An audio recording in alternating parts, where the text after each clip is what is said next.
ফেব্রুয়ারি এখনো শেষ হয়নি, কিন্তু ঠান্ডা প্রায় গায়েব। দিনের কোনো কোনো সময় তো পরিস্থিতি এমনই তৈরি হচ্ছে যে বিন্দু বিন্দু ঘামও জমছে শরীরে।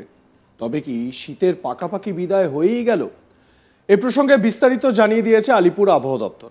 আলিপুর আবহাওয়া দপ্তর জানাচ্ছে, সোমবার 24শে ফেব্রুয়ারি আংশিক মেঘলা থাকতে পারে শহর কলকাতা ও পার্শ্ববর্তী এলাকার আকাশ।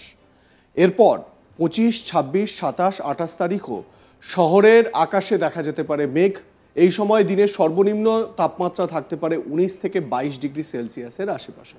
এক্ষেত্রে 25 তারিখ পর্যন্ত তাপমাত্রা বেড়ে 22 ডিগ্রিতে পৌঁছতে পারে। তারপর আবার তা ধীরে ধীরে কিছুটা কমতে পারে। সোমবার শহর কলকাতা ও পার্শ্ববর্তী এলাকার সর্বনিম্ন তাপমাত্রা 21.2 ডিগ্রি সেলসিয়াস, যা স্বাভাবিকের থেকে 1.7 ডিগ্রি বেশি। অন্যদিকে এদিন শহর কলকাতা ও সংলগ্ন এলাকায় সকালের হালকা থেকে মাঝারি কুয়াশার দাপটও দেখা যেতে পারে বলে জানাচ্ছে হাওয়া অফিস। সেই মতন আপনারা দেখেছেন সোমবার সকাল থেকে মেঘলা আকাশ, কোথাও কোথাও হালকা থেকে মাঝারি কুয়াশা, সেই কুয়াশায় ছেয়ে গিয়েছে আকাশ, সেরকম ছবি আপনারা দেখেছেন। ইতিমধ্যেই গত সপ্তাহে বৃষ্টিতে ভিজেছে শহর কলকাতা সহ বঙ্গের বিভিন্ন জেলা। এই প্রসঙ্গে হাওয়া অফিস আরও জানাচ্ছে, সোমবার 24 তারিখ বিভিন্ন জায়গায় মানে পশ্চিমবঙ্গের বিভিন্ন জেলায় বৃষ্টির সম্ভাবনা রয়েছে। তবে 25 থেকে 28 তারিখ পর্যন্ত রাজ্যের কোনো জেলায় বৃষ্টির সম্ভাবনা নেই বলেই জানিয়ে দিয়েছেন আবহাওয়াবিদরা। অর্থাৎ সোমবার এই দিনটায় বৃষ্টির সম্ভাবনার কথা জানাচ্ছে। মেঘলা আকাশ দেখা দিয়েছে বিভিন্ন জায়গায়, সকাল থেকেই কালো করে মেঘও দেখা দিয়েছে কোথাও কোথাও, এবং সেজন্যই যারা আবহাওয়াবিদরা রয়েছেন তারা পূর্বাভাস দিচ্ছেন যে বৃষ্টিপাত হলেও হতে পারে। তবে মঙ্গলবার থেকে 25শে ফেব্রুয়ারি থেকে 28শে ফেব্রুয়ারি এই কয়েকটা দিন, এই 4টে দিন আর সেভাবে বৃষ্টিপাতের সম্ভাবনা নেই। তবে এই যে মেঘাচ্ছন্ন আকাশ, একটা গুমোট ভাব, এই রকম পরিস্থিতি বজায় থাকবে। সর্বোচ্চ এবং সর্বনিম্ন তাপমাত্রা সেটাও আপনাদের জানিয়ে দিলাম, 19 থেকে 22 ডিগ্রির মধ্যে ঘোরাফেরা করবে। অর্থাৎ শীতের বিদায় কার্যত হয়েই গিয়েছে, এটা বলাই যায়।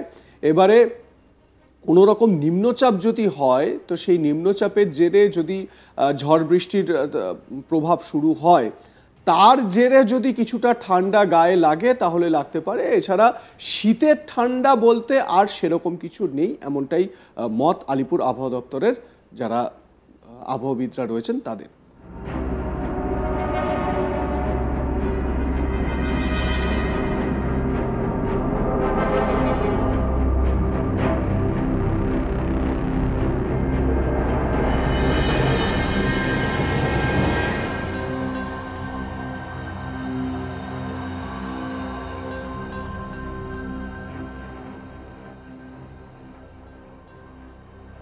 তবে এই যে সিজন চেঞ্জের যে সময়টা, একটা ওয়েদার থেকে আর একটা ওয়েদারে যখন যাচ্ছে, এই সময়টায় কিন্তু খুব সাবধানে থাকতে হবে সবাইকে। তার কারণ এই সময়ই যত ধরনের রোগ ভোগের বিভিন্ন রকম উপসর্গ দেখা দেয়, জ্বর, সর্দি, কাশি, এই সমস্ত লেগেই থাকে।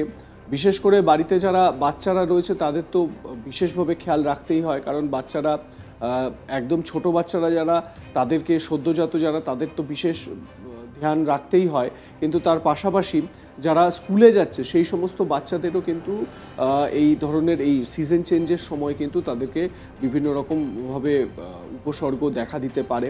কারণ স্কুলে যাচ্ছে, সেখানে গিয়ে 5টা বাচ্চার সঙ্গে সবাই মেলামেশা করছে, এবং সেখানে গিয়ে এই ধরনের কিন্তু যে উপসর্গগুলো রয়েছে, জ্বর, সর্দি, কাশি, এগুলো কিন্তু ছড়িয়ে যাওয়ার একটা সম্ভাবনা থাকে।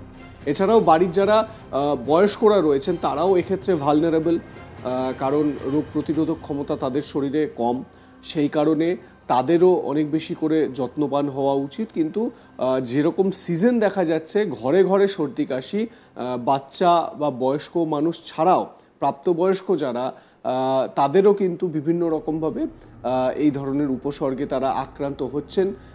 এই সময়টা বিভিন্ন রকমের ফ্লু দেখা দিচ্ছে, ভাইরাল যে জ্বরগুলো হয় সেই জ্বরগুলো দেখা দিচ্ছে, যেটা খুব স্বাভাবিক এই সময়টা। সেই কারণে এই সময়টা একটু সাবধানে থাকাটা কিন্তু জরুরি।